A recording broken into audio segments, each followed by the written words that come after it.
신약성경 사도행전 12장 17절에서 마지막 절까지입니다. 페이지로 신약 209페이지입니다. 사도행전 12장 17절부터 마지막. 베드로가 저희에게 손짓하여 종용하게 하고 주께서 자기를 이끌어 옥에서 나오게 하던 일을 말하고 또 야고보와 형제들에게 이 말을 전하라 하고 떠나 다른 곳으로 가니라.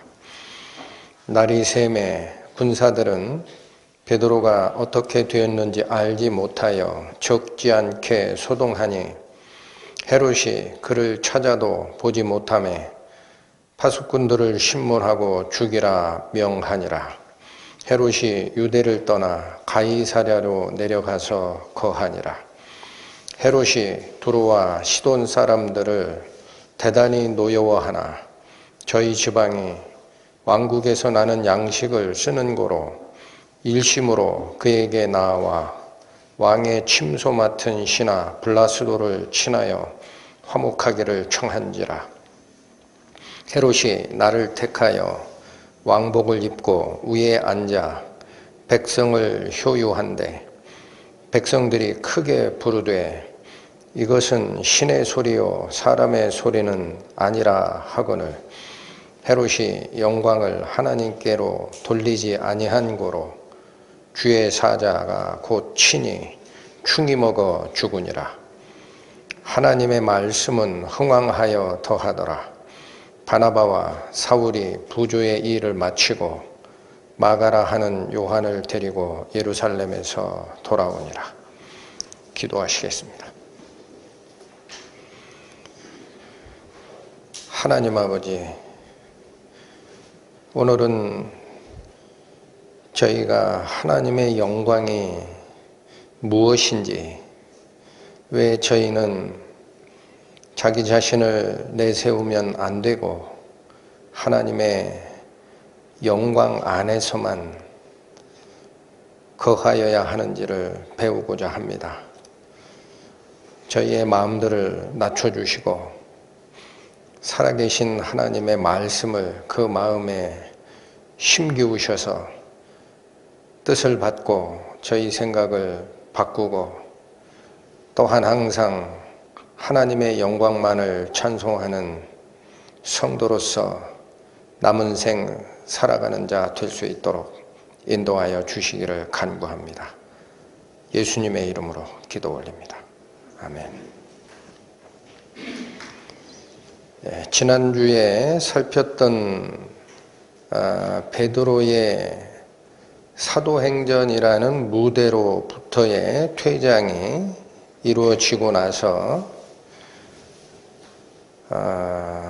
헤롯 왕의 행보가 여기 기록되어 있습니다. 18절을 보시면 날이 새매 군사들은 베드로가 어떻게 되었는지 알지 못하여 적지 않게 소동을 하였다라고 되어 있습니다. 그렇습니다. 지난주에 살폈듯이 베드로는 중죄인으로 사형이 선고되기 전까지 지키고 있었던 상태였기 때문에 베드로 오른쪽 왼쪽에 그 파수꾼이 되는 군사들이 직접 쇠고랑으로 연결시켜 놓고 잤다라고 했지 않습니까? 그런데 자기 손에 묶여진 쇠고랑은 아무렇지도 않은데 아침에 깨어보니까 베드로만 살짝 없어졌어요. 그럼 이게 도대체 어떻게 된 일이냐? 그리고 파수 하나, 파수 둘, 그 다음에 철제 쇳문으로 되어 있는 그 감옥문이 열리고 도망간 베드로를 보고 지키던 군사들은 아주 크게 소동이 일어났던 겁니다. 이 소식은 곧바로 헤롯에게 보고가 됐을 겁니다. 헤롯의 행보가 19절에 나와 있습니다. 헤롯이 그를 찾아도 보지 못하매 없어졌다 하니까 아마도 군사들을 다 동원해서 그 일대를 샅샅이 수색을 했던 것 같아요. 그래도 찾지 못하매 파수꾼들을 신문하고 죽이라 명하니라.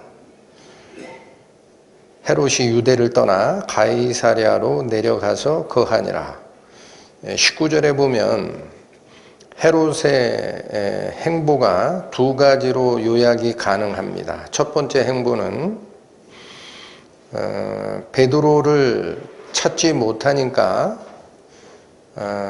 베드로를 지키도록 명받았던 파수꾼들, 그 군사들을 신문하고 죽이라 명하였다라고 되어 있습니다. 혹시라도 그 파수꾼들이 베드로나 혹은 기독교인들과 결탁을 하고 놓아줬을 수 있으니까 아마 이 신문은 굉장히 강한 신문이었을 겁니다. 토설을 하지 않고는 베길 수 없을 정도의 그런 간악한 신문 방법을 썼을 겁니다. 그래도 그들의 입에서는 자기도 모르는 상태에서 베드로가 구출됐다라는 답변밖에 받지 못했을 것이죠. 그리고 나서 이들을 풀어준 것이 아니고 죽이라 명하였다라고 되어 있습니다. 그러니까 이 정보를 통해서 우리가 하나 알 수 있는 것은 당시에 로마 법에 의하면은 중죄인을 지키고 있는 책임을 맡은 자가 그 중죄인을 놓쳤을 때에는 대신 죽게 되어 있는 법이 있습니다. 그러니까 여기도 원래 로마의 총독이 다스리던 영역을 헤롯 아그리빠가 전체를 통치 권한을 이양받았다라고 지난주 말씀에 설명을 드렸죠. 그러니까 유대 지역을 통치하는 군사 법률은 로마법입니다. 그러니까 헤롯이 바로 그 로마법의 엄정함을 그대로 적용을 해서 파수에 참여했던 군사들이니까 지난주 말씀으로 얘기하면 4인 1조로 4조에 해당하는 군사들은 전부 죽었을 거예요. 그것만 해도 16명이 되죠. 그들을 다 죽였다라는 정보가 나옵니다. 우리는 여기서 헤롯의 잔악함뿐 아니라 어떤 정보를 유추할 수 있느냐면 베드로는 구금시켰던 이유가 무교절이 지나면 죽일 각오를 하고 있었다라는 뜻입니다. 그러니까 그 베드로를 놓친 파수꾼들이 대신 죽었다라는 정보는 베드로는 사형이 예정되어 있던 상태에서 구금됐었구나라는 사실을 우리가 알 수가 있습니다. 그런데 또 하나의 헤롯의 그 행보는 베드로를 수색하라라는 수색조를 편성하지를 않고 조금 맞지 않는 그런 행보를 보입니다. 헤롯이 유대를 떠나 가이사랴에 내려가서 거기 거했다라는 거예요. 어떻게 보면 조금 안 맞죠. 그렇게 죽이고자 감옥에 쳐넣었던 베드로를 놓쳤다면 그를 수색하는 후속 조치를 취했어야 맞는데도 불구하고 헤롯의 행보는 우리의 예상과는 다릅니다. 그래서 여기도 유추해서 우리가 알 수 있는 것은 헤롯이 베드로를 하고자 체포하고 했던 그런 일들은 법적 당위성에 의한 결론이 아니었다라는 거죠. 예를 들어 하나님의 율법을 어겨서 반드시 죽어야 되는 상황이었다 그러면 놓쳤으면 그냥 놔두는 게 아니겠죠. 다시 수색조 편성해서 쫓아가라. 그 자는 하나님의 법에 의해서 죽을 수밖에 없다. 이렇게 행보가 이어져야 되는데 베드로는 관계없다. 놓친 상태 관계없다. 이렇게 가는 거예요. 그러니까 우리는 베드로를 수색하라라는 추가 명령 대신에 헤롯이 유대를 떠나 가이사랴로 내려가는 행보에 초점을 맞춰야 됩니다. 왜 그랬을까 이거예요. 그래서 이제는 살펴보겠지만 헤롯이 가이사랴로 내려가는 행보를 더 중요하게 여겼던 이유는 그 행사에 정치적인 목적이 있었기 때문입니다. 그리고 이것은 헤롯 아그리빠의 입장에서 굉장히 중요한 정치적 의미를 갖는 행사였다라는 겁니다. 성경은 이 부분에 대해서는 침묵을 하기 때문에 우리는 헤롯의 이 행보를 이해하기 위해서는 당시에 살았던 유대의 제사장 계열이었고, 그 다음에 AD 70년에 로마의 그 군사가 와서 이스라엘을 다 정복해버리죠. 바로 그 로마의 유대 정보를 촉발시킨 이유가 뭐냐면요. 64년도부터인가, AD 64년도부터인가 시작된 유대민족, 이스라엘의 로마로부터의 독립 반란이 있었습니다. 그래서 로마가 타이터스 장군을 보내가지고 70년에 예루살렘을 정벌 하고 아예 다 흩어버리는 그런 역사가 진행이 되는데, 그때 그 유대 반란의 군사 지도자로 참여했던 자 이름 중에 요세푸스라는 자가 있습니다. 근데 그 요세푸스가 나중에 로마와 화친을 하고 로마에 가서 살면서 이스라엘과 관련된 서적들을 씁니다. 아주 유명한 책들인데, 하나는 유대 고대사라고 씁니다. 이스라엘의 고대사. 자기가 알고 있던 그 시대의 유대의 역사를 기록한 책이 하나가 있고, 또 본인이 로마의 반란군의 지도자 중 하나로 참여했던 그 유대 전쟁사라고 합니다. 이 두 권의 책을 쓰는데, 그 요세푸스의 유대 고대사를 보면 이 헤롯의 행보에 관련된 정보가 기록되어 있습니다. 그래서 그 요세푸스의 기록에 도움을 얻으면은 왜 이 시점에 헤롯 아그리빠는 가이사랴로 내려가야 하는지와, 또 내려가서 뭘 하기 위해서 이것저것 다 제껴놓고 가장 우선적으로 이 행사에 들어갔는지가 나옵니다. 일단 시기적으로는 클라우디오스라고 합니다. 그러니까 우리 성경에서는 글라우디오라고 표현을 하는데, 로마의 클라우디우스 황제가 있습니다. 이 황제와의 아그리빠 왕과의 관계는 조금 이따 설명을 드릴 겁니다. 근데 그 클라우디우스 황제가 로마가 전쟁을 통해서 유럽 지역을 정복해 나가죠. 근데 유럽 지역에서 조금 떨어져 있는 브리타니아, 지금으로 얘기하면 영국의 잉글랜드 본토입니다. 그 섬나라잖아요.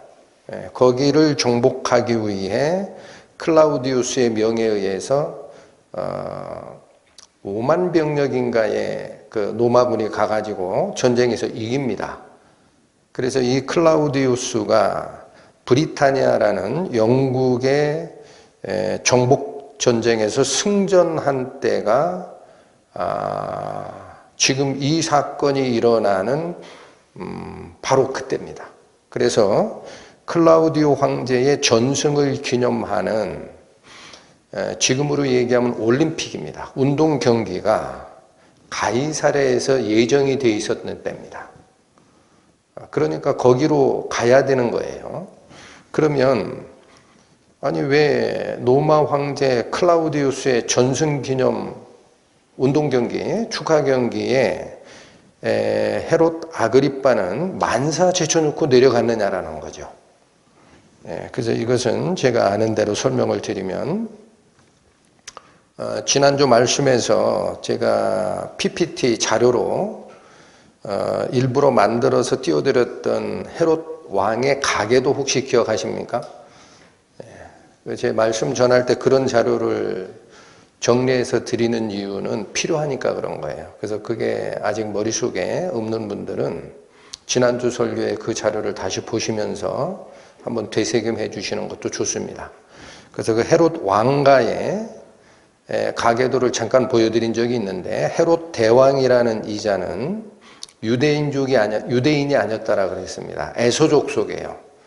그러면서도 유대의 마지막 왕가인 하스몬 왕가의 공주 중 하나인 미리암네랑 결혼을 하면서 정권에 깊숙이 개입을 하고, 나중에 그의 정치 수완을 통해서 로마 황제들과 인맥을 쌓고, 그럼으로써 유대 지역 전체를 통치하는 헤롯 대왕으로 정권을 잡은 자다라는 말씀을 드렸고, 문제는 오늘 설명이 되는 이 헤롯 아그리빠는 그의 아버지가 누구냐면 헤롯 대왕이 하스몬 왕가와 정치적으로 결탁하기 위해서 결혼했던 미리암네라는 자의 아들입니다.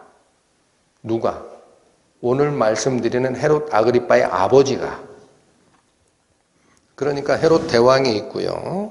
미리암네와 결혼해서 낳은 아리스토블루스라는 아들이 있었는데 그 밑에 아들이 헤롯 아그리빠예요. 그런데 이 아리스토블루스는 왜 왕의 자리에 앉지 못했느냐면 헤롯이 정략 결혼한 미리암네라는 이 사람은 하스몬 왕가 계열입니다. 근데 헤롯이 정권을 다 잡은 다음에 하스몬 왕가에서 자꾸 정권을 탈취한다라는 의심이 들어간 거예요, 헤롯 왕이. 결국은 자기가 가장 사랑했던 아내인데 그 미리암네를 처벌합니다. 처형하고 그 미리암네의 아들과 정권 탈취를 결탁했다라고 의심한 통에 아리스토블루스도 처형을 해버립니다. 그러니까 졸지에 헤롯의 손자인 아그리빠는 어린 나이에 고아가 된 거예요. 그래서 이거를 어떻게 할 수가 없으니까 헤롯 대왕은 자기가 잘 알고 지내는 로마의 황제 집안들이 있어요. 넌 거기 가서 자라라 하고 소개시켜줘서 어린 나이에 아그리빠는 로마로 보내지게 됩니다. 근데 거기서 그 황제의 그 집안에 이 사람 저 사람하고 친구지간으로 지내는데 희한하게도 이 클라우디우스 황제와 헤롯 아그리빠가 나이가 같아요. 동갑내기예요. 그래서 거의 친구지간처럼 지내는 인맥을 쌓게 됩니다. 그런데 좀 복잡하지만 로마 황제가 가이우스 황제라고 있습니다. 그러니까 세계사에서는 이게 칼리큘라라고 더 유명하게 불립니다. 근데 이 황제가 열병을 앓고 나서 굉장히 포악한 정치를 펼치니까 근위대가 그걸 사살을 해버려요. 황제를 지켜야 되는 근위대 장교 중 하나가 이거는 안 되겠다 해가지고 그 가이우스 황제를 암살을 해버립니다. 그러니까 다음 후계자가 누구냐가 이게 중요한데, 바로 이 중요한 시기에 헤롯 아그리빠는 자기와 동갑내기였고 이 사람이 적임자다라고 느껴졌던 클라우디우스를 황제로 올라가는데 아주 혁혁한 공을 세웁니다.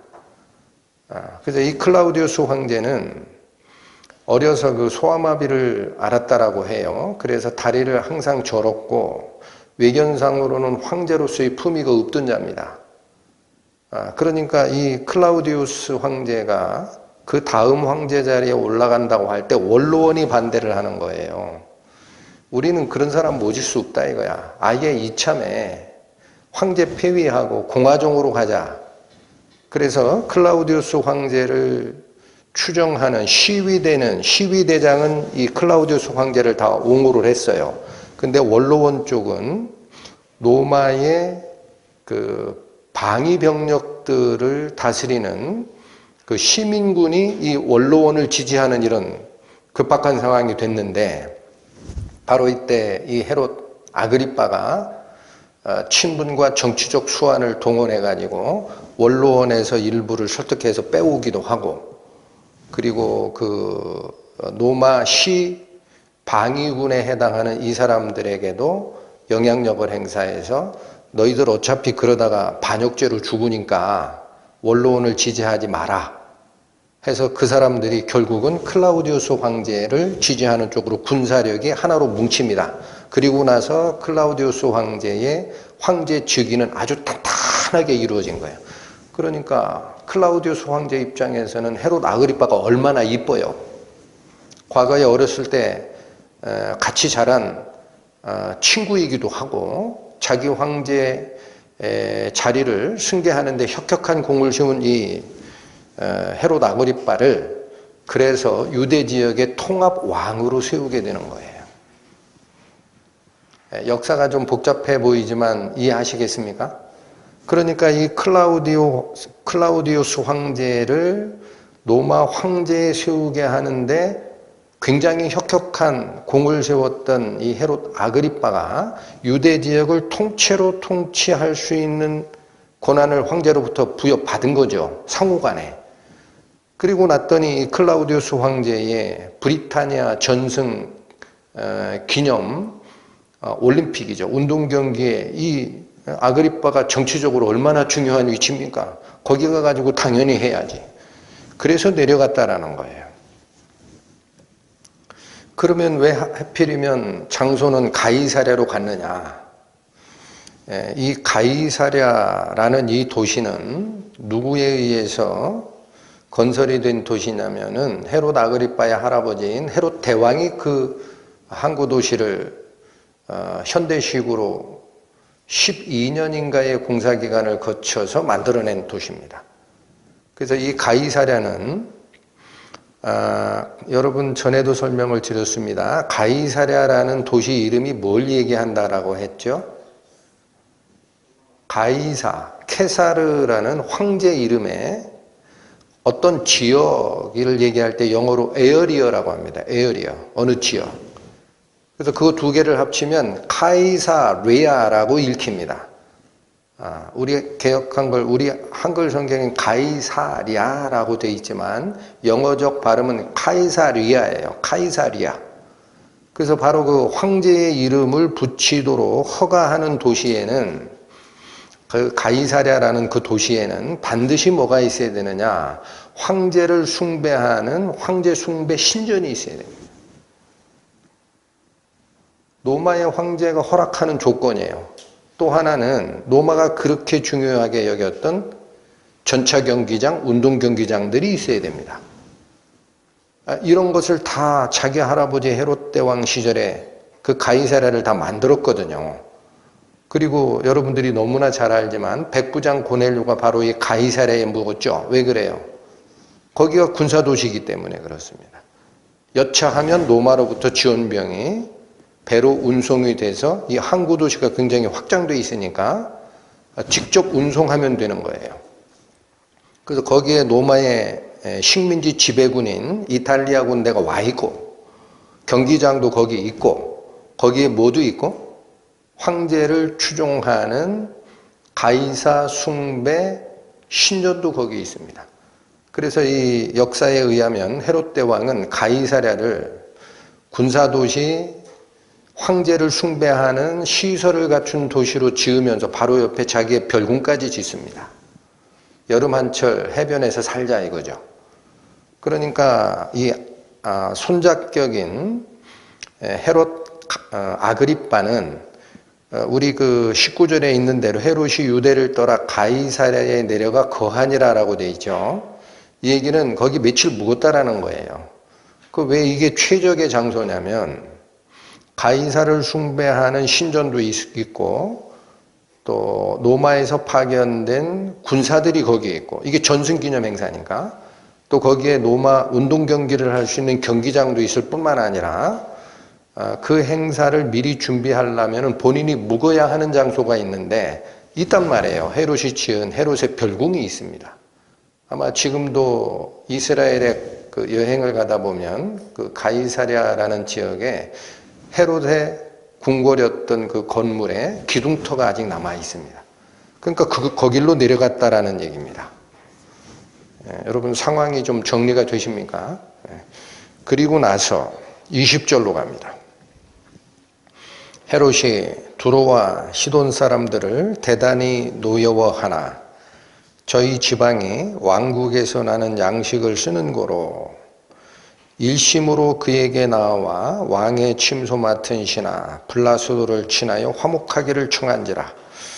여러분 20절의 이 말은 두 가지 또 정보를 우리에게 줍니다. 성경은 함구를 하기 때문에 왜 그런지는 모르겠어요. 그런데 헤롯이 두로와 시돈 사람들을 대단히 노여워하는 상태가 됐다라는 겁니다. 그러니까 원수지간처럼 지금 된 거예요. 원수지간이면 그냥 원수지간으로 살면 될 거 아니냐? 근데 이어지는 말씀이 저희 지방이 왕국에서 나는 양식을 쓰고 있는 상태다 그러죠. 여기서 얘기하는 저희 지방이 어느 지방입니까? 두로와 시돈 지방이라는 거예요. 오늘 제가 복잡해가지고 그 PPT 자료를 준비를 하지 않았는데 여러분 몇 번 그 이스라엘의 지리를 봤던 분들은 기억을 좀 되살려 주시면 이스라엘의 북쪽 지역 지중해 연안에 보면 이스라엘 영역 바로 위에 두로와 시돈이라는 곳이 있죠. 그곳이 당시에 이 지역을 뭐라고 하냐면 베니게라고도 불렀습니다. 베니게. 베니게라는 것은 페니키아라는 뜻이에요. 그러니까 로마 제국이 흥왕하기 바로 전에 지중해 무역 상권의 전체를 틀어주고 있던 제국이 뭐냐 페니키아 제국입니다. 그 두로와 시돈 지역인데 이 지역의 특징은 지중해 연안에 붙어 있기 때문에 무역의 최적지입니다. 다만 이스라엘에 물을 공급하는 헐몬산 기억하시죠? 헐몬산에 연결되어 있는 산맥이 그 두로와 시돈 지역 바로 옆을 통과하기 때문에 평야 지역이 거의 없어요. 페니키아 제국은. 그래가지고 그들은 식량을 자급자족할 만한 국토의 모양이 아닙니다. 그 통상은 어떻게 해서 먹고 살았느냐면 자기가 벌어들인 무역에 의한 이익을 가지고 요 밑에 유대 지역에서 나는 식량으로 교역을 해서 먹고 살았어요. 그러니까 식량 자급이 문제가 있는 나라입니다. 거기 두로와 시돈은. 이런 현상은 어디서부터 우리가 알 수 있느냐? 솔로몬 때부터 그런 현상이 있었어요. 이거 참고로 열왕기상 한번 가보십니다. 열왕기상 5장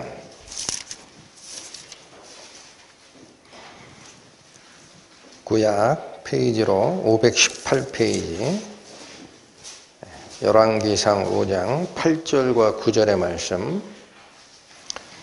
이 말씀을 읽기 전에 이게 어느 때 상황이냐면은 솔로몬이 성전을 짓고 싶어요. 그러니까 뭐가 필요합니까? 건축자재. 제일 중요한 게 백향목하고 거기에 들어가는 돌, 대리석들입니다. 그런데 이거는 이스라엘 자체는 사막지대가 많아서 없어요. 그래서 어디로부터 수입을 해와야 되느냐? 바로 위에 산악지역에 해당하는 그 두로와 시돈 지역입니다. 그래서 솔로몬과 이 두로 시돈 지역의 왕과 어떤 교역이 있었느냐? 이 내용이 열왕기상 5장 8, 9절에 나옵니다. 살피겠습니다. 이에 솔로몬에게 기별하여 가로되, 이건 두로 왕이 기별한 거예요. 당신의 기별하신 말씀을 내가 듣고 내 백향목 제목과 잣나무 제목에 대하여는 당신의 바라시는 대로 할지라. 내 종이 레바논에서 바다로 수운하겠고 내가 그것을 바다에서 때로 엮어 당신이 지정하는 곳으로 보내고 거기서 그것을 풀리니 당신은 받으시고. 여기까지가 무슨 얘기입니까? 두로 시돈 지역의 왕이 솔로몬이 요청한 백향목과 잣나무를 벌목해서 바다를 통해서 당신이 원하는 항구까지 전달해 주겠다라는 뜻입니다. 이어집니다. 나의 원을 이루어서 나의 궁정을 위하여 식물을 주소서 하고. 자, 대가로 두로 왕은 뭐를 요구합니까? 나와 내 왕궁이 필요한 식물을 좀 보장해 주십시오라는 거예요. 그때부터 이런 관계가 형성이 됐던 겁니다.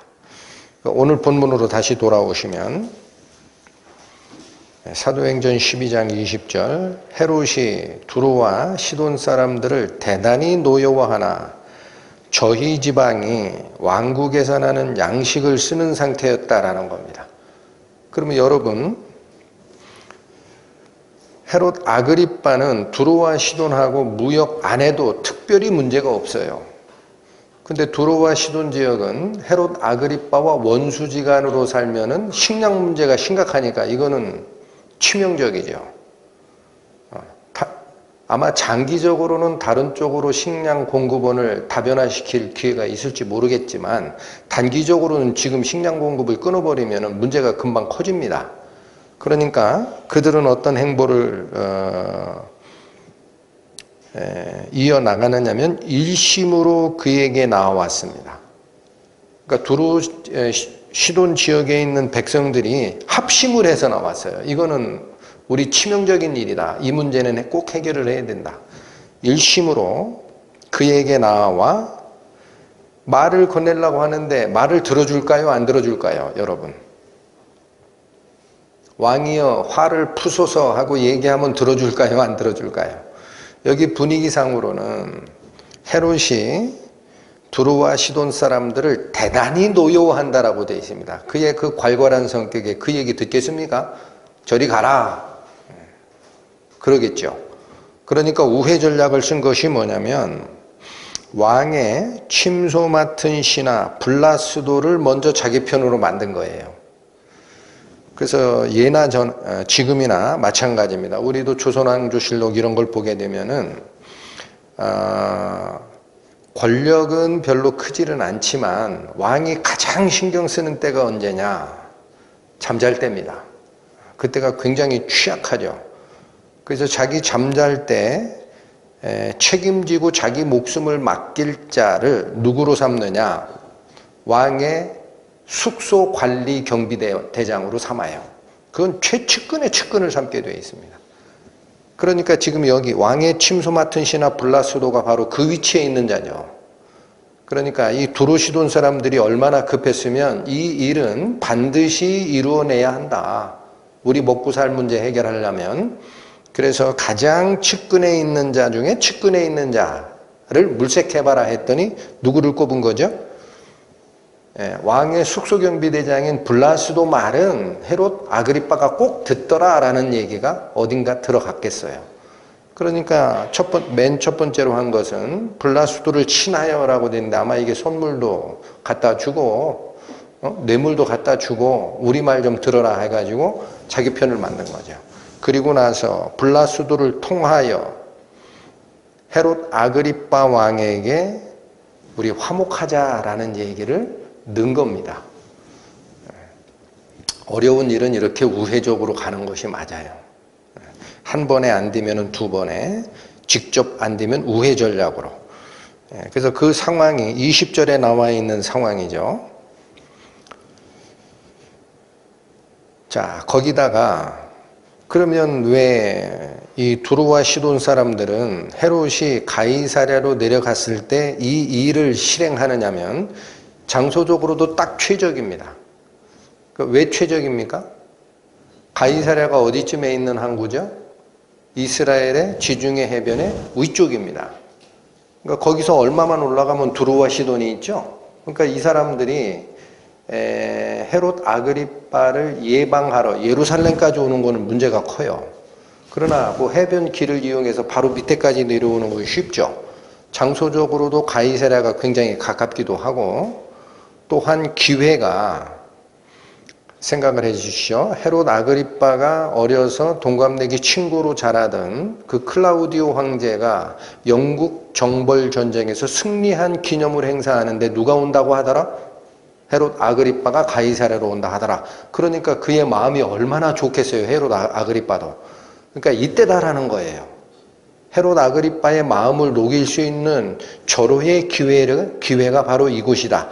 우리는 어떤 방법을 써서라도 이번만큼은 헤롯 아그리빠의 마음을 풀어서 우리의 식량 문제를 해결하자. 필요하다면 우리 간이라도 빼주자. 이렇게 결의를 하고 내려오는 모습이라는 거예요. 일심으로 그렇게 했다라는 뜻이. 상황이 어떻게 전개되는지 보십니다. 21절 헤롯이 나를 택하여 왕복을 입고 위에 앉아 백성들을 효유하였다라고 되어 있습니다. 여기 보시면 헤롯이 나를 택하였다라고 되어 있죠. 그래서 이게 무슨 소린가 하고 봤더니 역시 유대 역사가 요세푸스가 기록한 내용을 쫓아가니까 그 운동 경기는 하루만 일어나는 게 아니라 여러 날 걸쳐서 이루어진 운동 경기라고 합니다. 근데 그 운동 경기 중에 헤롯이 나를 택하였다라는 건 뭐냐면 요세푸스 기록에 의하면 이게 그 축하 운동 경기 이틀째였다라 그래요. 이틀째. 그럼 첫째 날은 왜 안 했을까요? 우리가 생각을 해볼 수 있죠. 클라우디우 황제의 영국 정벌 전승기념 행사의 첫째 날은 클라우디우 황제에게 바쳐야 됩니다.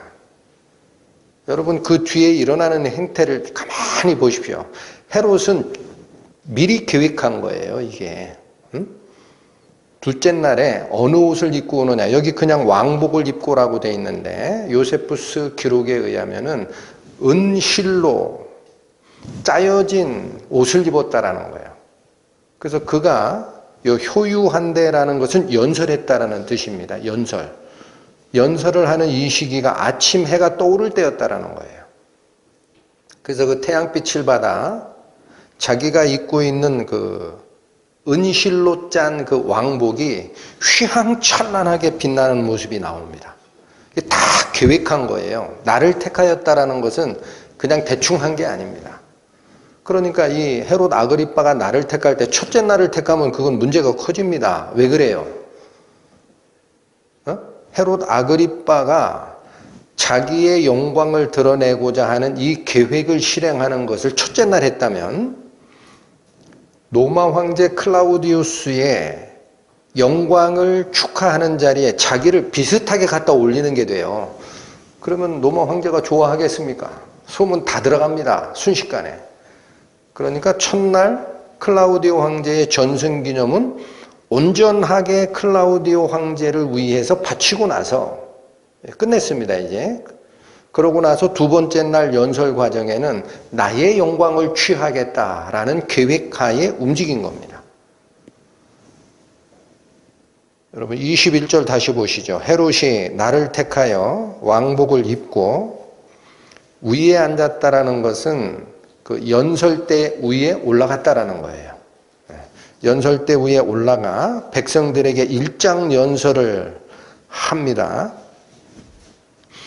22절 백성들의 반응입니다. 백성들이 크게 부르되 이것은 신의 소리요 사람의 소리는 아니라 하거늘. 자, 마찬가지 요세푸스의 기록에 도움을 얻으면 아까 말씀드린 대로 클라우디오 황제의 전승기념 행사 운동경기 이틀째 아침 해가 뜨는 순간에 헤롯 아그리빠는 일장 연설을 하러 연설대 위에 딱 서게 됩니다. 그런데 은실로 짠 이 옷이 아침에 떠오르는 햇살을 받아서 빛날 때 옷 전체가 광채가 나고 헤롯 아그리빠는 하늘에서 내려온 빛의 존재처럼 보였다라는 거예요. 그래서 이것을 보고 있는 사람들은 묘한 경외감에 휘말렸다라고까지 합니다. 그러니까 그 분위기에 백성들이 반응이 어떻게 나오냐면 22절 백성들이 크게 외쳐서 뭐라고 얘기합니까? 그 헤롯 아그리빠의 연설을 이것은 신의 소리요 사람의 소리가 아니라. 여러분 이 말은 헤롯 아그리빠의 연설 내용이 기가 막혔다라는 얘기가 아닙니다. 그 분위기에 휩쓸렸어요. 그래서 요세푸스 기록에 보면 여기서는 그냥 백성들이라고 얘기를 하는데 요세푸스 기록에 의하면 이 분위기를 주도한 자가 확인이 됩니다. 누구냐? 두로와 시돈 지역에서 왔던 아첨꾼들이 있었다라는 거예요. 여러분, 그러니까 성경이 기록하는 이 내용은 굉장히 압축적이지만 왜 20절에 헤롯이 두로와 시돈 사람을 심히 노여워하고 있었는데도 불구하고 두로와 시돈 지역 사람들이 일심으로 합심하여 헤롯 왕궁의 숙소 경비대장을 친하고 와가지고 화친하게 친했다라고 얘기를 하느냐? 그들의 식량 문제 해결을 위해서는 지금이 최적기다라는 거예요. 그래서 모두 마다하지 않고 가는 겁니까? 헤롯의 환심을 사기 위해서는 어떤 행사라도 우리가 하자. 그런데 딱 분위기가 맞아진 거죠. 그의 은실로 짜여진 왕복이 아침 햇살에 휘황찬란하게 빛나는 그 순간 아첨꾼들의 입에서 이런 말이 나왔다라고 기록되어 있습니다. 어떤 말이냐? 우리에게 자비를 베푸소서. 우리는 지금까지 당신을 사람으로 존경했지만 앞으로는 죽을 수밖에 없는 사람이 아니라 더 우월한 존재로 모실 것입니다. 여러분, 두로와 시돈 쪽에서는 어떠한 아첨을 하든지 간에 헤롯의 환심을 사서 식량 문제를 해결해야 되는 겁니다. 그런데 그들의 입에서 지금 뱉어진 이 말은 헤롯이 누구라는 거예요? 앞으로 우리가 어떻게 존경하겠다? 죽어가는 사람보다 우월한 존재로 당신을 존경하겠다. 그 얘기가 무슨 뜻이에요? 신이죠. 근데 바로 이러한 표현이 누구에게 사용됐던 표현이냐면 바로 인간의 몸을 쓰고 있으나 우리와는 다른 존재다라고 구별했던 로마 황제를 경배하는 표현이에요. 이 표현이. 하나님만 쫓아가던 일신교적 신앙을 갖지 않았던 이방인들은 그런 표현을 쓰는 겁니다. 그런데 이런 표현이 백성들에 의해서 쏟아졌을 때 헤롯은 나는 신이 아니야. 이렇게 영광을 자기에게 돌려지는 영광을 반려하고 하나님께로 돌리는 행동을 했어야 마땅한데도 불구하고 헤롯은 이것을 즐깁니다. 성경이 뭐라고 얘기합니까? 23절 헤롯이 영광을 하나님께로 돌리지 아니하였다. 자기가 은근히 취해버렸습니다. 그 영광을. 듣기 좋은 말이거든요. 어떻게 보면 클라우디오 황제가 로마 황제의 자리에 안정적으로 올라가도록 자기의 아이디어를 동원해서 도왔던 헤롯 아그리빠의 입장에서는 유대 지역 전체를 통치받은 이것이 제2의 황제의 자리에 오른 걸로 착각했을 수도 있습니다. 내 어렸을 적 동갑내기 친구가 로마 황제야. 그럼 나는 유대의 황제 정도 되면 안 되겠나?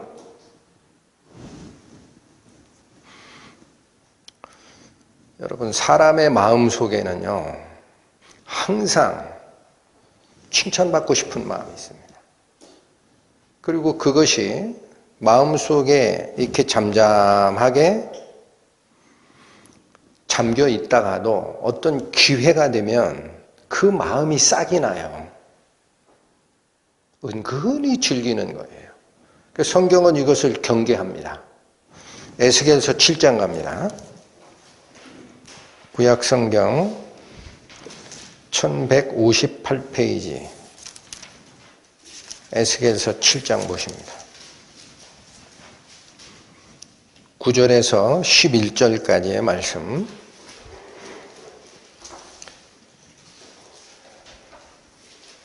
내가 너를 아껴보지 아니하며 긍휼히 여기지도 아니하고 네 행위대로 너를 벌하여 너의 가증한 일이 너희 중에 나타나게 하리니 나 여호와가 치는 줄을 내가 알리라.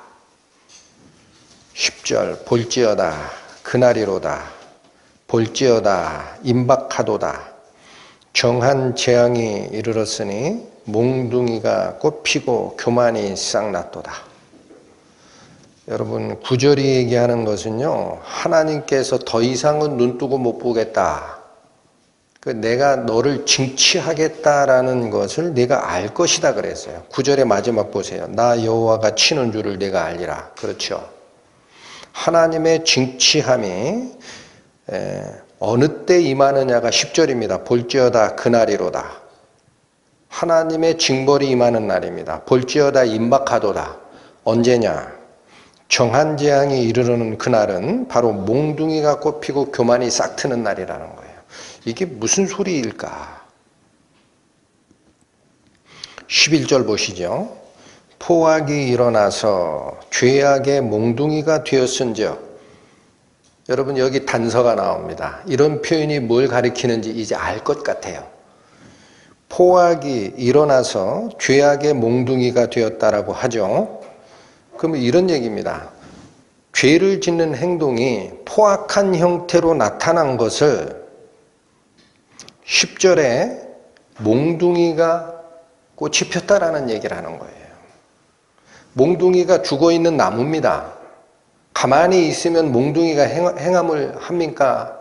그렇지 않습니까? 조용히 있을 수 있죠. 근데 이 몽둥이가 꽃이 폈다라는 말씀을 11절로 연결하시면 포악한 행동이 실제로 드러났다라는 거예요. 그리고 똑같은 원리대로 10절에 교만이 싹났도다라는 말씀도 이해가 가능하구나. 그러니까 우리 속에 있는 포악한 성질과 우리 속에 있는 교만한 성질이 마음속에 잠잠히 잠겨 있다 가도 기회가 되면 포악한 행동이 나타나고 교만이 드러나게 된다는 얘기입니다. 그날이 여호와께서 그 자를 징치하는 날이 될 것이다. 10절 볼지어다 그날이로다 볼지어다 임박하도다 정한 재앙이 이르렀으니 어느 때다? 포악의 몽둥이에 꽃이 피고 교만이 싹나는 그날 여호와께서는 너를 징치할 것이다. 저는 이 말씀을 보면서 헤롯 아그리빠의 행동을 비춰봤습니다. 여러분 오늘 본문에 있는 이 헤롯 아그리빠가 베드로를 잡아 가두기 전에 누구 먼저 칼로 죽였습니까? 주요 3사도 중 하나인 야고보를 참수하잖아요. 근데 그 야고보를 참수하는 그 구절에도 헤롯이 손을 들어 제자 중 몇을 죽이고자 하였다라고 돼요. 이거 계획적으로 접근하는 것이고,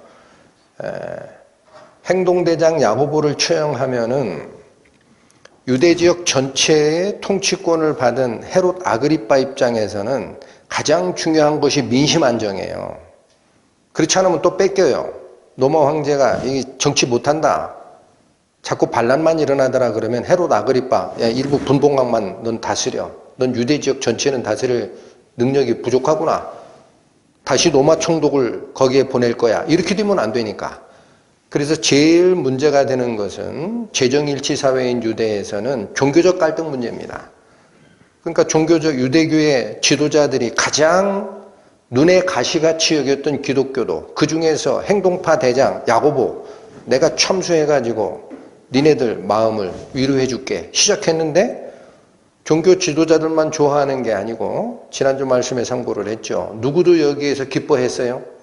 유대 백성들이. 그러니까 이번에는 누구도 죽이자.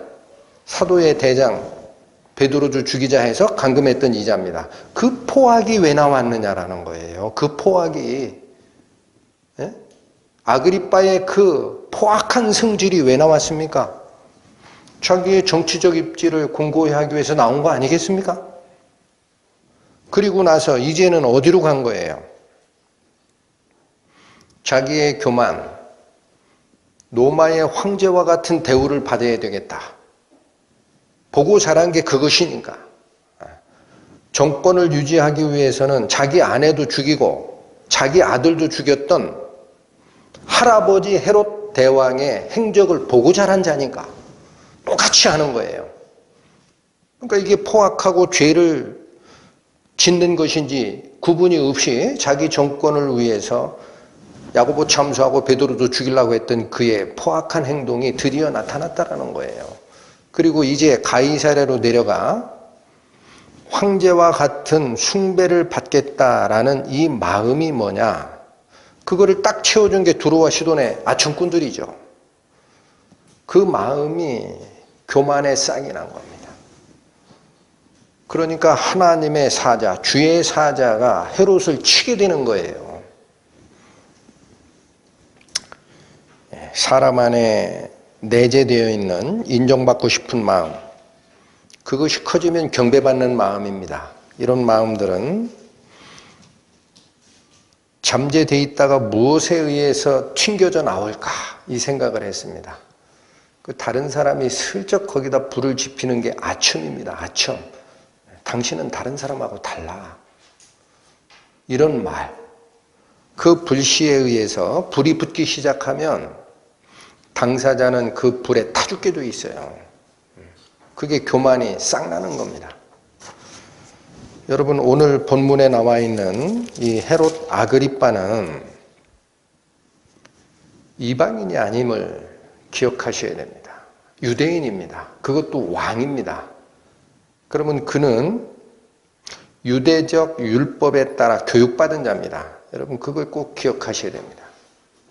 그러면 구약 성경이 얘기하는 하나님의 율법에 제일 엄하게 나오는 첫 번째 계명이 뭡니까? 하나님의 영광을 거스리면 죽는답니다. 하나님의 영광을 사람이 가로채려 하면 죽는다. 그런데 이제 이 아그리빠는 자기가 어려서부터 배웠던 하나님의 율법은 싹 잊어먹고 어려서 친구들처럼 같이 친하게 지냈던 자기의 동갑내기 클라우디오가 로마 황제가 되는 모습을 보고 또 그를 돕고 나서 자기가 유대의 전체 왕이 되는 모습을 경험한 뒤에 어디로 생각이 바뀌느냐. 자기도 로마 황제처럼 숭배받고 싶다라는 마음이 이 속에서 싹이 난 겁니다. 그러니까 즐긴 거예요. 여러분, 원래 영광은 누가 받으셔야 됩니까? 하나님만 받으셔야 됩니다. 시편 살피겠습니다. 115편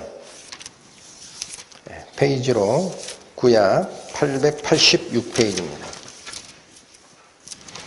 시편 115편 1절 말씀. 여호와여, 영광을 우리에게 돌리지 마옵소서. 우리에게 돌리지 마옵소서. 오직 주의 인자하심과 진실하심을 인하여 주의 이름에 돌리소서. 모든 영광은 하나님이 받으셔야 되는 거예요. 하나님께서 직접 이것을 선포했었습니다. 이사야서 42장 가보십니다. 구약성경 1017페이지입니다. 이사야서 42장 8절. 나는 여호와니 이는 내 이름이라. 나는 내 영광을 다른 자에게, 내 찬송을 우상에게 주지 아니하리라. 모든 영광은 누구의 것입니까? 우리를 있게 하신 창조주 하나님께 돌려져야 됩니다. 만약에 지금 이 상황처럼 두로와 시돈 지역에서 왔던 아첨꾼들이 우리에게 자비를 베푸소서, 지금까지 우리는 당신을 사람으로 대했지만 앞으로는 죽어 없어지는 사람보다 위대한 존재로 당신을 모시겠습니다 라는 그런 말이 나왔을 때, 또 그가 계획한 거지만 아침 햇살에 빛나는 왕복의 그 빛, 은실에 반사된 태양빛의 현란함에 사람들이 묘한 경외감을 느꼈다라는 그 분위기가 성경은 뭐라고 지적하느냐라는 거예요. 이사야서 51장 구약 페이지로 1030페이지입니다. 이사야서 51장 12절부터 보십니다. 가라사대 너희를 위로하는 자는 나연을 너는 어떠한 자에게 죽을 사람을 두려워하며 풀같이 될 인자를 두려워하느냐. 경외한다라는 표현이 그런 거예요. 헤롯 아그리빠의 은으로 짠 왕복에 태양빛이 비쳐서 현란하게 빛을 발할 때 사람들은 경외감을 느낍니다. 무섭다라는 거예요. 그러나 우리는 사람의 어떤 모습이나 사람의 특이함을 보고 그에게 비치면 안 됩니다. 여기 이 말씀이 얘기하는 게 그겁니다. 가라사대 너희를 위로하는 자는 나이다. 2번 강조하잖아요. 나이다. 그런데 너는 어떠한 자이기에 죽을 사람에게 경외감을 표현하느냐? 헤롯이 바로 이 하나님의 영광을 가로채면 안 된다라는 엄숙한 진리 앞에서 자기가 경배받는 일에 몰두하다가 죽는 겁니다. 오늘 본문 다시 돌아오십니다. 사도행전 12장 22절부터 보시겠습니다. 백성들이 크게 부르되 이것은 신의 소리요 사람의 소리는 아니라 하거늘 헤롯이 영광을 하나님께로 돌리지 아니하는 고로 주의 사자가 곧 친히 충이 먹어 죽으니라. 여러분, 여기 헤롯에게 하나님의 징치를 전달하러 오신 주의 사자, 어디에 나타났던 존재입니까? 베드로를 구출할 때 나타났던 존재입니다. 같은 사도행전 12장 7절 8절 다시 가보십니다. 호련히 주의 사자가, 여기 표현이 뭐라고 되어 있습니까? 주의 사자, 같은 단어입니다. 호련히 주의 사자가 곁에 섬에 옥중에 광채가 조요하며 빛이 비쳤다라는 거예요. 그 찬란한 존재가.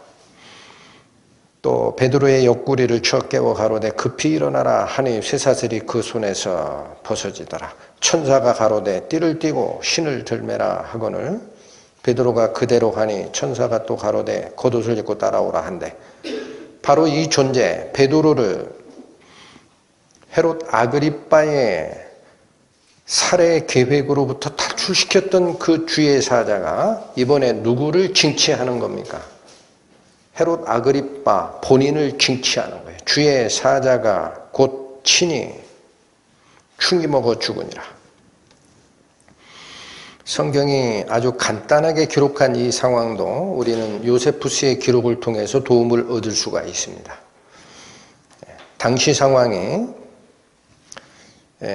요세푸스의 기록에 보면 이렇게 기록하고 있습니다. 헤롯이 연설이 끝나고 백성들은 신의 소리라고 찬사를 하는 바로 그 순간에 헤롯이 눈을 들어서 자기 머리 위쪽에 있는 줄을 보니 그 줄에 부엉이 한 마리가 앉아 있음을 보았다 그래요.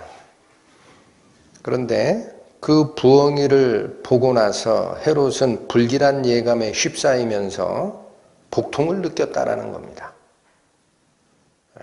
그래서 이 헤롯은 수행원들에 의해서 왕궁으로 이송이 됐고 5일 만에 죽습니다. 아주 자세하게 나옵니다. 또 하나의 청구 자료가 있습니다. 마카비서라는 게 있습니다. 마카비서. 이 마카비서는 하나님의 말씀으로 인정을 받는 정경, 정확한 성경에는 들어오질 않아요. 근데 이 마카비서는 외경에 해당이 됩니다. 하나님의 말씀이다라고 인정할 만한 권위는 없지만 있는 사실을 기록한 유대의 일종의 기록 작품입니다. 근데 그 마카비 이서에 보면 헤롯은 죽을 때 5일간 고통을 하고 죽는 그때에는 배에서 벌레들이 나왔고 시체 썩는 냄새가 진동한 상태에서 죽었다라고 합니다. 그러니까 오늘 본문에 있는 20절 헤롯이 영광을 하나님께로 돌리지 아니하는 고로 주의 사자가 곧 친히, 이 즉시 쳤다라는 뜻이에요. 즉시 친히 어떻게 죽었다? 벌레 먹어 죽는 모습으로 죽었다라는 거예요.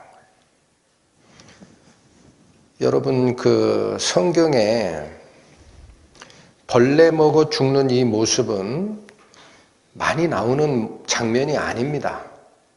바로 이곳에 나오고 또 한 군데는 하나님의 영광 근처에 자기의 위치를 올려놓으려다가 저주받는 천상의 존재를 설명할 때 쓰입니다. 이사야서 14장 가십니다. 구약 982페이지입니다. 이사야서 14장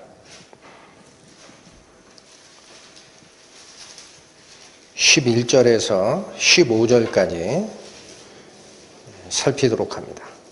11절. 네 영화가 음부에 떨어졌으며 너의 비파 소리까지로다. 구더기가 내 아래 깔리며 지렁이가 너를 덮었도다. 너 아침의 아들 계명성이여 어찌 그리 하늘에서 떨어졌으며 너 열국을 엎은 자여 어찌 그리 땅에 찍혔는고. 네가 네 마음에 이르기를 내가 하늘에 올라 하나님의 뭇별 위에 나의 보좌를 높이리라. 내가 북극 지폐의 산 위에 좌정하리라.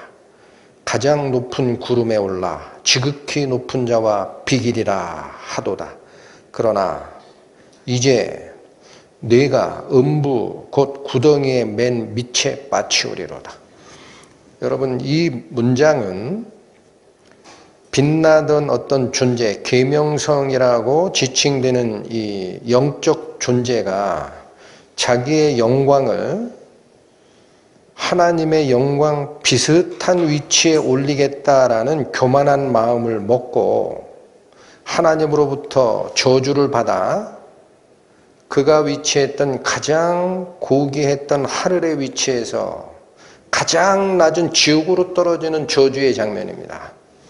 거기에 어떤 표현 쓰십니까? 11절. 네 영화가 음부에 떨어졌으며 너의 비파 소리까지로다. 구더기가 내 아래 깔리며 지렁이가 너를 덮었도다. 15절하고 이 11절은 서로 상응을 합니다. 15절. 그러나 이제 네가 음부 구덩이의 맨 밑에 빠치우리로다. 하나님의 영광 근처에 나도 좀 경배를 받자라는 그 마음을 가진 자가 하나님의 영광 근처로 자기의 영광을 끌어올리고자 하다가 하나님께 저주받은 모습이 바로 가장 낮은 위치로 떨어지는 이 상황이 되고 11절에는 그것을 뭐라고 표현한 거예요? 구더기가 네 아래 깔리며 지렁이가 너를 덮었도다. 여러분, 성경에는 타락한 천사의 존재만을 얘기하지 않습니다. 아무리 영화로운 하나님 근처에서 하나님을 보좌하던 영화로운 천사라는 그 존재라 하더라도 자기는 피조물이고 하나님은 창조주이심을, 자기는 스스로 생명을 유지할 수 없는 존재이지만 하나님은 생명의 근원이심을 잊어먹는 순간 나도 좀 하나님처럼 경배를 받자라고 교만해지는 거예요. 그러나 우리는 반대 현상도 봅니다. 자기 자신이 아무리 영화로워도 하나님의 영광을 가로채지 않는 신실한 영적 존재인 천사가 있습니다. 우리 계시록 4장으로 가보십니다. 계시록 4장 403페이지입니다.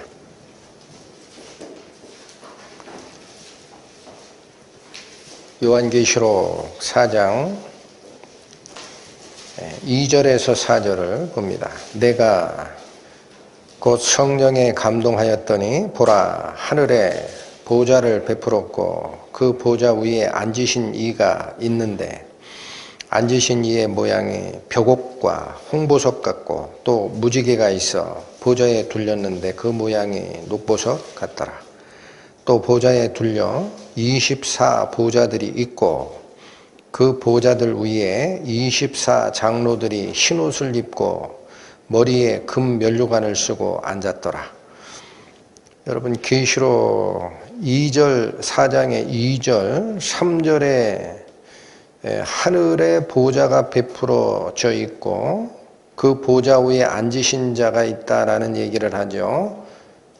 이분은 누구냐? 하나님입니다. 가장 높은 자리에 앉아 계신 하나님인데 4절에 보면은 보좌 옆에 24 보좌들이 있고 그 의자에는 24 장로들이 흰옷을 입고 머리에 금 면류관을 쓰고 앉아있는 모습이 있더라라는 거예요. 이게 천상의 모습을 보는 겁니다. 그런데 8절로 가십니다. 내 생물이라고 시작하죠. 이 내 생물이라는 이 존재는 조금 이따 살피겠습니다만 스랍천사입니다.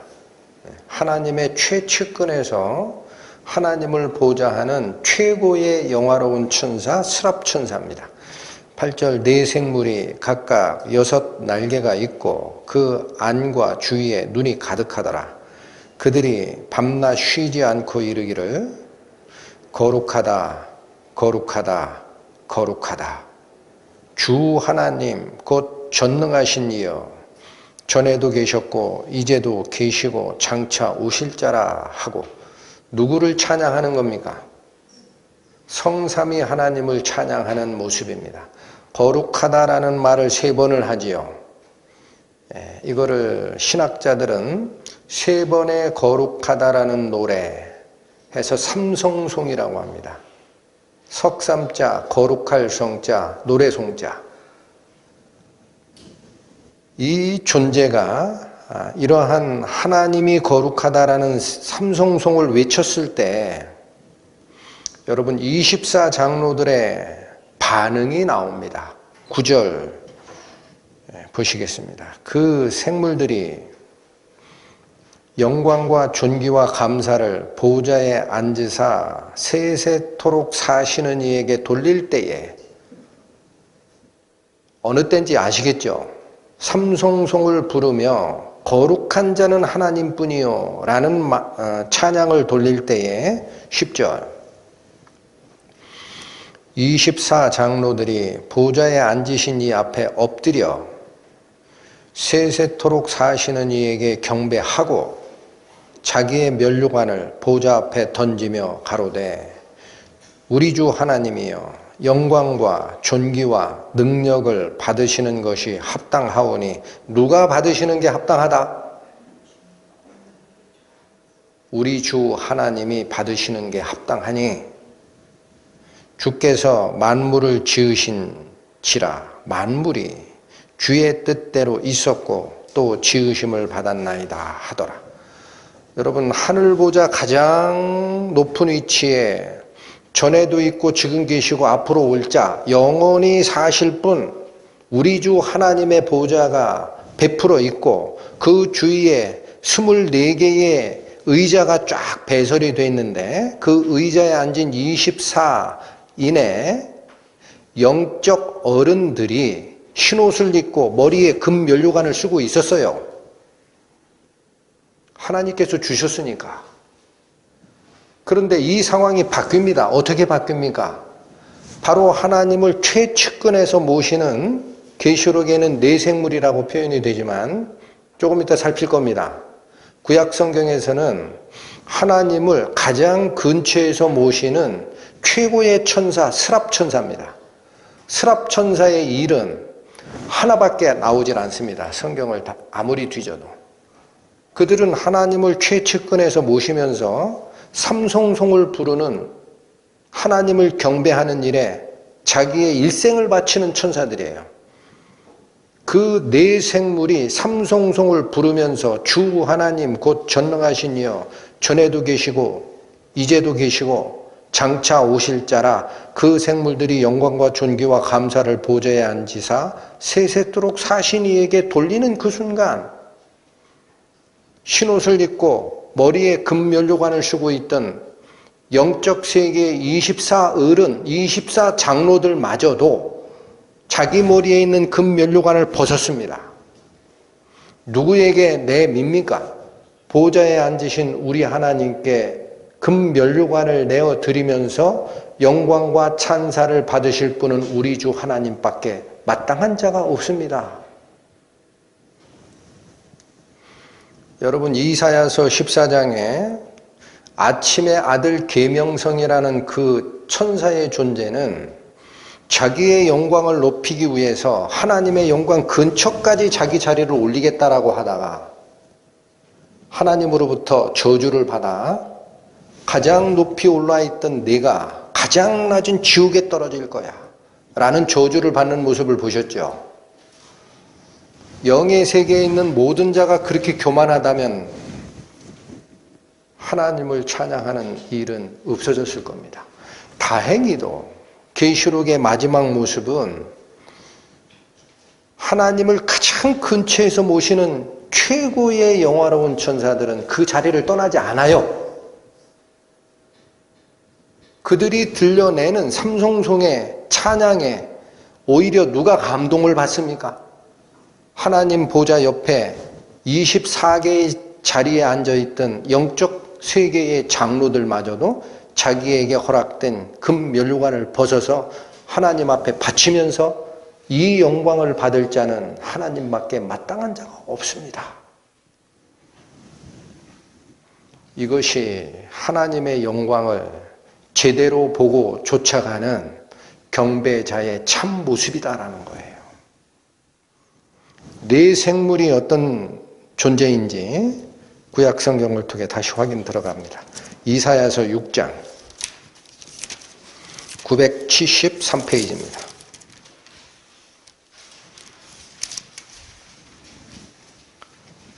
구약 973페이지 이사야서 6장 1절에서 3절을 보겠습니다. 우시야 왕의 죽던 해에 내가 본즉 주께서 높이 들린 보좌에 앉으셨는데 그 옷자락은 성전에 가득하였고 2절 스랍들은 모셔섰는데 각기 6 날개가 있어 그 둘로는 그 얼굴을 가리었고 그 둘로는 그 발을 가리었고 그 둘로는 날며 서로 창화하여 가로되 거룩하다 거룩하다 거룩하다 만군의 여호와여 그 영광이 온 땅에 충만하도다. 이같이 창화하는 자의 소리로 인하여 문지방에 터가 요동하며 집의 연기가 충만한지라. 여러분, 이사야 선지자의 눈에 보인 이 하늘 영광의 모습에서 2절에 이 존재들을 누구라고 표현합니까? 스랍들이라고 합니다. 여기에 표현된 6 날개가 있고 거룩하다 거룩하다 거룩하다 삼성송을 부르는 이 존재가 계시록에서는 뇌생물이라고 표현한 거예요. 이 천사들은 하나님의 최측근에서 모시는 자들이기 때문에 가장 영화로운 존재로 보입니다. 여러분, 여기 스랍들이라고 표현된 이 단어 있죠? 이 구약 성경은 히브리어입니다. 히브리어로 보면은 들이라고 되어 있기 때문에 복수입니다. 그래서 히브리어의 복수는 임이 붙어요. 전미사가 임이. 그 스라핌이 됩니다. 히브리어는 이 스랍들이라는 단어가 스라핌으로 되어 있어요. 스라핌. 그래서 지금 천사에 대한 숭배가 오래전부터 연구되어 있던 카톨릭에 보면은 천사가 9등급으로 구분이 됩니다. 9등급. 그 중에 1등급 천사를 이 스라핌 천사라고 얘기하는 거예요. 근데 이들의 존재는 얼마나 영화로웠는지, 여러분, 스라핌에 또 스랍이라는 단어의 어원이 어디서 나왔느냐면은 히브리어 샤라프에서 나왔어요. 샤라프. 근데 이 히브리어 샤라프는 불에 태우다라는 단어입니다. 그래서 이 세라핌 혹은 스라핌이라는 이 천사가 카톨릭에서는 우리 단어로 치천사라고 적습니다. 치천사. 한자가 어렵죠. 그때 치라는 것은 뭐냐? 불탈치예요. 불탈치. 우리는 이 단어를 어디서 발견하느냐? 치열하다라는 단어 들어봤죠? 그때 그 치열하다라는 단어가 열이 아주 높게 불탈 때 쓰는 단어가 치열입니다. 그때 치가 불탈치예요. 이 천사를 치천사라고 부르는 이유는 그의 몸이 불로 가득 차 있는 존재입니다. 왜 그래요? 하나님은 어떤 존재로 표현합니까? 그에게만 죽지 아니함이 있고 가까이 가지 못할 빛에 거하시는 존재입니다. 가장 영화로운 하나님 최측근에 모시는 천사들은 똑같이 하나님의 영광을 받아서 몸이 불타는 존재예요. 그러나 이들은 자기의 영광을 드러낸 적이 없습니다. 자기의 처소를 떠난 적이 없는 천사입니다. 스라핌 천사는. 하는 일이 뭡니까? 하나님 최측근에 모시면서 항상 하는 얘기가 거룩하신 분이다, 거룩하신 분이다, 거룩하신 분이다. 성부 하나님도 거룩하신 분이고 성자 하나님 역시 거룩하신 분이요, 성령 하나님 역시 거룩하신 분이요. 세 번을 계속적으로 불러내는데 이사야서의 이 표현대로 하면은 그렇게 외치는 소리가 얼마나 컸던지, 이같이 창화하는 자의 소리로 인하여 성전의 문지방이 터가 요동하고 집에 연기가 가득할 정도였다는 거예요.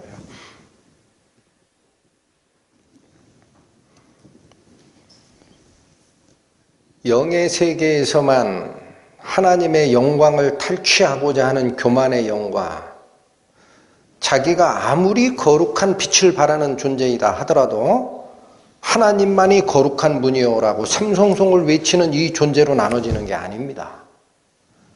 하나님의 영광을 쫓아가는 우리 성도들도 반드시 기억하실 게 있습니다. 반드시. 내가 성경 말씀의 어느 부분을 이해를 했다, 또 나로 인하여 하나님이 나를 그릇으로 들어 쓰면서 나로 인하여 하나님의 복음의 영광의 일부가 이루어지는 일이 있었다 하더라도 결코 그 마음은 교만해지면 안 됩니다. 나는 하나님의 그릇으로 사용됐을 뿐입니다 라고 얘기를 해야 합니다. 그렇게 같은 자들이 있습니다. 사도행전 14장으로 가십니다. 신약성경 211페이지입니다. 사도행전 14장 8절에서 15절 말씀. 이 기록은 바나바와 사도 바울이 1차 전도여행 때 루스드라 지역에서 실제로 일어났던 사례입니다. 사도행전 14장 8절. 루스드라에 발을 쓰지 못하는 한 사람이 있어 앉았는데 나면서부터 앉은 뱅이 되어 걸어본 적이 없는 자라. 바울이 말하는 것을 듣거늘 바울이 주목하여 구원받을 만한 믿음이 그에게 있는 것을 보고 큰 소리로 가로되 네 발로 바로 일어서라 하니 그 사람이 뛰어 걷는지라. 무리가 바울의 행한 일을 보고 루가오니아 방언으로 소리질러 가로되 신들이 사람의 형상으로 우리 가운데 내려오셨다 하여 바나바는 쓰쓰라 하고 바울은 그 중에 말하는 자이므로 헤매라 하더라. 여러분, 여기 쓰쓰라는 게 제우스라는 거예요. 제우스. 헤매라는 것은 헤르메스입니다. 로마 그리스 신화에 보면은 최고의 신이 제우스 신이죠. 헤르메스 신은 누구냐? 제우스의 명을 전하는 전령신입니다. 그러니까 바나바는 대표자니까 제우스 신이 우리에게 내려왔다라고 얘기를 한 거고, 복음을 전하고 말을 전달하는 자는 제우스의 명령을 전하는 제우스의 입이 된 헤르메스라고 얘기한 거예요. 사울은 헤르메스요, 바나바는 제우스요. 신들이 사람의 형상을 쓰고 우리한테 내려왔어. 루스드라에 있는 이 사람들이 이렇게 외칠 때 13절, 외치기만 한 게 아닙니다. 성, 박, 스스 신당의 제사장이, 이 제우스 신당이 있었던 거예요. 루스드라 지역에. 성, 박, 제우스 신당의 제사장이 소와 화관들을 가지고 대문 앞에 와서 무리와 함께 제사하고자 했습니다. 여러분, 제우스 신당에서 제사하던 그 제사장이 내가 모시던 제우스 신이 이 사람들로 나타났구나라는 거예요. 그 소잡고 닭 잡아가지고 제사 드리러 온 거예요, 지금. 14절. 두 사도 바나바와 바울이 듣고 어떻게 합니까? 옷을 찢고. 여러분, 이 옷을 찢었다는 것은 하나님의 영광의 침해를 받았다라는 가슴 아픈 그 통해의 표시예요. 옷을 찢는 행위가. 하나님의 영광이 지금 침해받았다라는 거예요. 잘 모르는 이방인들의 행한 일이지만 복음을 전하는 바나바와 바울을 신이 우리에게 인간의 모습으로 내려왔다라고 찬사를 한 이 잠깐의 이 말 자체도 하나님의 영광이 침해를 받았구나 해서 옷을 찢어버리는 겁니다. 무리 가운데 뛰어들어가 소리질러 가로되 여러분이여 어찌하여 이런 일을 하느냐. 우리도 너희와 같은 성정을 가진 사람이라. 우리도 너랑 감정과 똑같은 성질을 가진 육의 사람이라라는 거예요. 너희에게 복음을 전하는 것은 이 헛된 일을 버리고 천지와 바다와 그 가운데 만유를 지으시고 살아계신 하나님께로 돌아오라 함이라. 우리가 전하는 복음의 이유가 이거라는 거예요. 너희가 그렇게 쫓아가는 헛된 신 그런 거 없다.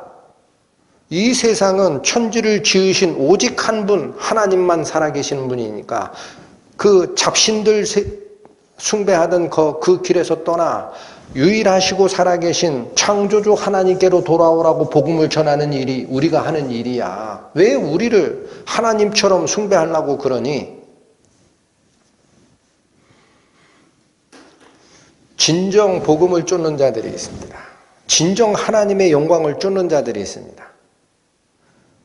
그들에게 요구되는 첫 번째 덕목이 무엇인지 아십니까? 하나님의 영광을 경험하는 거예요.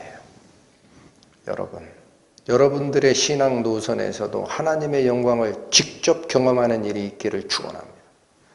하나님의 영광을 살짝 경험을 하면은 결코 자기를 내세우지 못합니다. 결코. 그 자가 제일 신경 쓰는 게 뭔지 아십니까? 하나님의 영광이 가려지는 거예요. 하나님의 영광이 가려지면 못 참습니다. 이게 무슨 참담한 일이 벌어진 거야. 자기의 위치는 신경을 쓰질 않아요. 오직 하나님의 영광이 원래대로 빛을 발하느냐, 그거를 쫓아가는 자이기 때문에 하나님의 영광이 침해될 때 분노하고 외치고 나를 버리는 스라핌 천사처럼 자기 위치를 떠나지 않게 됩니다. 그러나 오늘 우리가 살피고자 하는 이 본문에서 헤롯은 그걸 다 버린 자입니다. 본문으로 다시 돌아가겠습니다. 사도행전 12장 23절부터 다시 보겠습니다. 헤롯이 영광을 하나님께로 돌리지 아니한 고로 주의 사자가 곧 친히 충이 먹어 죽으니라. 하나님의 말씀은 흥왕하여 더하더라. 바나바와 사울이 부조의 일을 마치고 마가라 하는 요한을 데리고 예루살렘에서 돌아오니라. 여러분 24절하고 25절은 아주 간략하지만 우리에게 다른 가르침을 줍니다. 여러분 25절에 기록된 바나바와 사울이 부조의 일을 마치고 마가라 하는 요한을 데리고 예루살렘에서 돌아오니라 라는 이 말씀은 어디와 서로 상응하는 말씀이냐면 11장에 29, 30절 마지막 두 절과 상응하는 문장입니다. 사도행전 11장 마지막 두 절 29, 30절을 보십시오. 29절 제자들이 각각 그 힘대로 유대에 사는 형제들에게 부조를 보내기로 작정하고 이를 실행하여 바나바와 사울의 손으로 장로들에게 보내니라. 여러분 12장에 있는 베드로가 주의 사자의 도움을 받아서 삼중 경비가 쳐져 있는 감옥으로부터 탈출을 받고 자기 길을 가는 이 사건 하나랑 하나님을 대적하면서 자기의 정권 야욕을 불태우다가 급기야는 하나님 비슷한 영광을 자기가 받아도 된다라고 교만에 싹이 났던 헤롯이 주의 사자의 침해에 의해서 죽는 이 어마어마한 사건이 12장에 있는데 그 12장을 양쪽에서 싸고 있는 거예요. 이게 얘기하는 바가 무슨 뜻일까? 사람이 세상을 살다 보면 기쁜 일, 슬픈 일, 통곡하는 일, 찬양하는 일, 이러다가 세상 망하지 하는 일, 어찌 저런 일이 있을까 하는 일, 수없이 많은 일이 흘러갑니다. 그러나 하나님의 뜻은 그러한 인간사의 흥망성쇠와 관련이 돼서 영향을 받느냐? 안 받습니다. 도도히 흐르는 강물처럼 하나님의 복음을 전하는 이 역사는 하나님의 말씀에 의해서 연결된다라는 거예요. 그 괄호 속에 있는 거예요. 베드로가 사도행전의 주 무대에서 사라지든 계명성 천사 존재가 하나님께 저주를 받았던 그 저주를 헤롯이 저질름으로써 주의 사자의 침에 의해서 충이 먹어 죽는 일이 있든 그거와 관계없다라는 거예요. 하나님의 말씀은 당신의 길을 갑니다. 그래서 12장 25절 바로 위에 하나님의 말씀은 흥왕하여 더하더라 라는 표현이 우리를 끌고 가는 교훈은 세상 역사가 어떻게 변곡점을 넘든 우리의 눈에 보기에 헤롯 같은 왕이 기독교인들을 박해하는 그러한 참담한 역사가 있든 없든 하나님이 계획했던 당신의 복음의 역사는 영향을 받지 않습니다. 하나님의 말씀은 흥왕하여 더하더라. 그러니까 저희 인간들은 하나님의 보시기에 쓸만한 그릇이 되어 있으면 하나님이 들어 쓰시는 것일 뿐이에요. 좋게 쓰든 나쁘게 쓰든 내가 내 마음에 강팍과 교만을 담고 있다 그러면 헤롯같이 쓰는 거고 내가 내 마음에 하나님을 향한 순전함이 있다. 그 세상을 향한 욕망과 자기 생각을 채우고 있는 그 자기 그릇을 전부 비운 자다 하면 하나님께서는 복음을 위해서 들어 쓰시는 거고 그러니까 저희는 모든 걱정을 하나님 편에 맡기고 하나님을 찬양하고 쫓아가는 것이 그게 진정한 믿음입니다. 이 사실을 잊지 말고 우리 마음을 다 모아서 내 속에 있는 인정받고 싶은 마음, 경배받고 싶은 마음, 높아지고 싶은 마음 다 버리고 오직 하나님이 인도하시는 그 은혜만을 바라는 성도로 살아가기를 원합니다. 기도하시겠습니다. 하나님 감사합니다. 사람의 역사가 어떻게 변곡점을 그리고 흘러가더라도 하나님의 말씀은 살아서 세상의 역사 속에 운행하심을 봅니다. 모든 것을 아시고 모든 것을 가능케 하시는 능력이 우리 주 하나님께 있음을 생각할 때 저희가 경험하고 겪고 있는 이런 모든 문제들은 하나님께 맡기고 하나님을 믿고 오직 하나님께서 계획하신 그 길로 저희가 쓰임받기를 원하는 저희의 간구와 기도만이 필요함을 압니다. 남은 시간도 저희의 생각을 주님께서 주장하여 주시고 열리는 생명의 말씀을 따라 자기 행보 결정하고 마음 비워내는 길로 주를 쫓아가는 성도 될 수 있도록 이끌어 주옵소서. 예수님의 이름으로 기도 올립니다. 아멘.